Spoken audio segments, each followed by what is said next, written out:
एक Chinese car brand जिसने Tesla को भी पीछे छोड़ दिया। करीब 30 साल पहले एक गरीब किसान के बेटे ने सपना देखा था कुछ बड़ा करने का।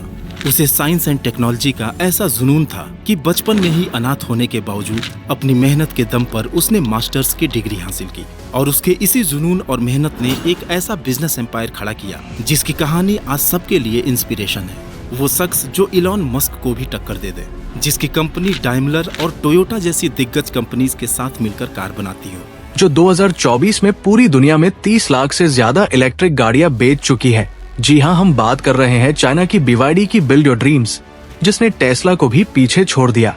लेकिन चौंकाने वाली बात यह है कि भारत में इस कंपनी को अभी तक सिर्फ 2819 गाड़ियां ही बेचने का मौका मिला है, वो भी भारी इंपोर्ट ड्यूटीज के साथ। अब सवाल ये है, क्या भारत इस दिग्गज को रोक रहा है या अपने देसी खिलाड़ियों को बचा रहा है?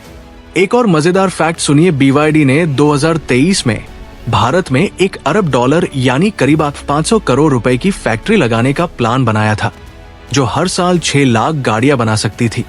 लेकिन भारत सरकार ने इसे ठुकरा दिया। क्यों? क्योंकि 2020 में गलवान वैली में इंडिया चाइना क्लैश के बाद भारत ने चाइनीज इन्वेस्टमेंट्स पर सख्ती कर दी। आज हम इसी कहानी को खोलेंगे और ये भी जान लीजिए, भारत का EV मार्केट 2024 में 4% तक पहुंच गया, यानी 72 लाख इलेक्ट्रिक गाड़ियां बिकी। इसमें टाटा मोटर्स का दबदबा है 68% मार्केट शेयर। लेकिन अगर BYD को मौका मिला तो ये आंकड़े पलट सकते हैं। तो क्या टाटा तैयार है इस जंग के लिए? और BYD की चुपचाप एंट्री से क्या होगा? चलिए शुरू करते हैं। पहले समझते हैं कि भारत ने BYD के सपने को क्यों कुचल दिया।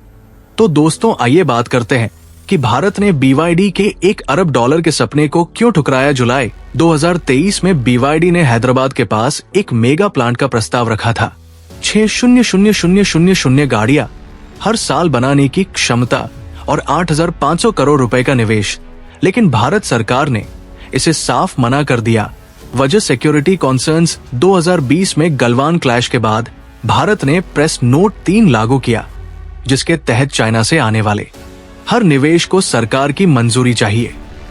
क्यों इतनी सख्ती? क्योंकि कनेक्टेड EVs, जो आज की स्मार्ट गाड़ियां हैं, ढेर सारा डेटा जनरेट करती है। सरकार को डर था कि चाइनीज कंपनीज इस डेटा का गलत इस्तेमाल कर सकती है या टेक्नोलॉजी पर कंट्रोल कर सकती है। और सिर्फ इतना ही नहीं, 2025 में BYD के चाइनीज एग्जीक्यूटिव्स को वीजा देने में भी देरी हुई, जिससे बात और पक्की हो गई।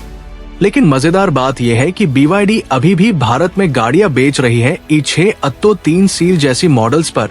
ये सब कंप्लीटली बिल्ट यूनिट्स यानी CBUs है, जिन पर 70% से 100% तक इंपोर्ट ड्यूटी लगती है। मतलब सील जो ग्लोबली $36,000 में मिलती है, भारत में 41 लाख रुपए की पड़ती है। दूसरी तरफ टेस्ला को गुजरात में प्लांट के लिए बातचीत का मौका मिल रहा है।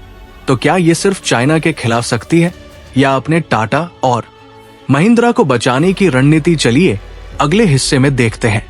अब आते हैं असली जंग पर, टाटा वर्सेस BYD। भारत में EV मार्केट का बादशाह कौन है? टाटा मोटर्स। 68% मार्केट शेयर के साथ FY25 में टाटा ने 64,726 EV यूनिट्स बेचे, जिसमें नेक्सन EV सबसे आगे है, जिसकी कीमत ₹14.49 से शुरू होती है। लेकिन BYD की ताकत देखिए, 2024 में इसने ग्लोबली 30 लाख से ज्यादा EVs बेचे और 2025 में 55 लाख का टारगेट है। अब टेक्नोलॉजी की बात करें, टाटा नेक्सन EV की रेंज है 465 किलोमीटर और चार्जिंग स्पीड 60 किलोवाट। दूसरी तरफ BYD सील देती है 700 किलोमीटर रेंज और 150 किलोवाट फास्ट चार्जिंग, यानी BYD की गाड़ियां तेज, दमदार और लंबी दूरी वाली है। और कीमत, अगर BYD को भारत में बनाने का मौका मिला तो अत्तो 3 की कीमत ₹33.99 से घटकर 25 लाख हो सकती है। नेक्सन EV के लिए सीधी टक्कर। टाटा की ताकत है इसका बजट सेगमेंट और 4000 प्लस चार्जिंग स्टेशंस। लेकिन प्रीमियम सेगमेंट में BYD का सील और सीलियन साथ टाटा के हरियर EV 2025 में आने वाला को चुनौती दे सकते हैं। अगर BYD ने 10%, 15% मार्केट शेयर छीन लिया, जैसा कि एनालिस्ट्स कहते हैं, तो टाटा का दबदबा हिल सकता है। ये जंग भारत हार नहीं सकता, क्योंकि EV हमारा भविष्य है। 2030 तक 30% पेनिट्रेशन का टारगेट है। तो क्या BYD की चुपचाप एंट्री इसे बदल देगी? चलिए देखते हैं। अब बात करते हैं BYD की साइलेंट इन्वेजन की। 2024 में BYD ने भारत में 2819 गाड़ियां बेची। 2023 के 2012 से 40% ज्यादा इसके 24 डीलरशिप्स है। 21 शहरों में E-Max 7 की कीमत 26 रुपए 9 लाख से शुरू है और सीलियन 7 फरवरी 2025 में 5.65 लाख में लॉन्च हुई। लेकिन ये सब इंपोर्ट्स है 70%, 100% ड्यूटी के साथ। फिर भी BYD की नजर बड़ी है। अगर सरकार ने उसका प्लांट मंजूर किया होता तो 6 लाख गाड़ियां सालाना बनती और प्रोडक्शन कॉस्ट BYD का सिर्फ 1,000,150,000 पर ईवी, जबकि इंडियन कंपनीज का $20,000 से ज्यादा। चाइना में BYD ने किन प्लस ईवी को $11,000 में बेचकर सबको हिला दिया। भारत में ऐसा हुआ तो टाटा महिंद्रा और मारुति का क्या होगा? 2024 में भारत का ईवी मार्केट 4% था, 72 लाख गाड़ियां। लेकिन BYD अगर आया तो काउंटर पॉइंट रिसर्च कहता है कि 2030 तक 10%, 15% शेयर ले सकता है। सरकार की 2024 ईवी पॉलिसी 15% ड्यूटी का ऑफर देती है, पर BYD अभी रुका हुआ है। तो सवाल यह है, क्या भारत इस स्टॉर्म के लिए तैयार है या हमारी देसी कंपनियां इसे रोक पाएंगी?